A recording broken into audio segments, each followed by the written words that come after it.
Hi friends, welcome to our channel random buzz. Bigg Boss హౌస్లో రైతు బిడ్డ craze గురించి ప్రత్యేకంగా చెప్పనవసరం లేదు. కామన్ మ్యాన్గా వచ్చిన ప్రశాంత్ ఇప్పుడు సెలబ్రిటీలను సైతం తొక్కిపడేసి బిగ్ బాస్ హౌస్ నుంచి డబ్బుతో బయటికి వస్తాడని చెప్పడంలో ఎలాంటి సందేహం లేదు. ఇక విషయం పక్కన పెడితే లైవ్లో ఒక సంఘటన చోటు చేసుకుంది. శివాజీ, అర్జున్, అమర్దీప్, రైతు బిడ్డ అందరూ కలిసి కిచెన్లో ఉన్న సందర్భంలో అర్జున్ రైతు బిడ్డను, అరే నిన్న ఏదో ఫన్నీ టాస్క్ జరిగినప్పుడు నువ్వేంట్రా బాబు, నాకు అర్థం కాలేదు, వీడియో వేసి చూపించండి అని అంటావు, అది ఫన్నీ టాస్క్ కదరా, ఎందుకురా అంత సీరియస్గా తీసుకుంటావు అంటూ అర్జున్ రైతు బిడ్డని అన్నాడు. దీంతో రైతు బిడ్డ అర్జున్తో, అన్న ఒకటి చెప్పనా, మా బాబు నేను ఇక్కడికి వచ్చేటప్పుడు ఒకటి చెప్పాడు. ఏంటి అంటే కనుక, అది ఏదైనా సరే నువ్వు ఎప్పుడూ సీరియస్గా తీసుకోవాలి, నువ్వు చేసే పనిలో ఎంత సీరియస్ ఉంటే అంత మంచి ఫలితం వస్తుందని.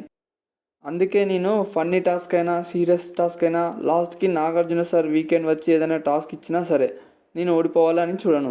ఎందుకంటే నాకే కాదు, నాలాంటి రైతులు కూడా ఓటమిని స్వీకరించలేరన్నా. అందుకే నేను టాస్కులు అన్నీ గెలవాలి అనుకుంటాను, అంతే. వెంటనే అర్జున్ మన రైతు బిడ్డతో, అర్జున్ వెంటనే ఒక విషయంలో నేను ఒప్పుకుంటాను రా, అదేంటంటే కనుక అమర్గాడి కన్నా నువ్వు 1000 రెట్లు బెస్ట్ అనగానే ప్రశాంత్, అన్న పొద్దున్నే నాకు సోప్ వేయకన్నా అంటూ అన్నాడు. దీంతో అర్జున్ అమర్గాడు చాలా ఫౌల్ గేమ్లు ఆడిన సందర్భాలు చాలా ఉన్నాయి.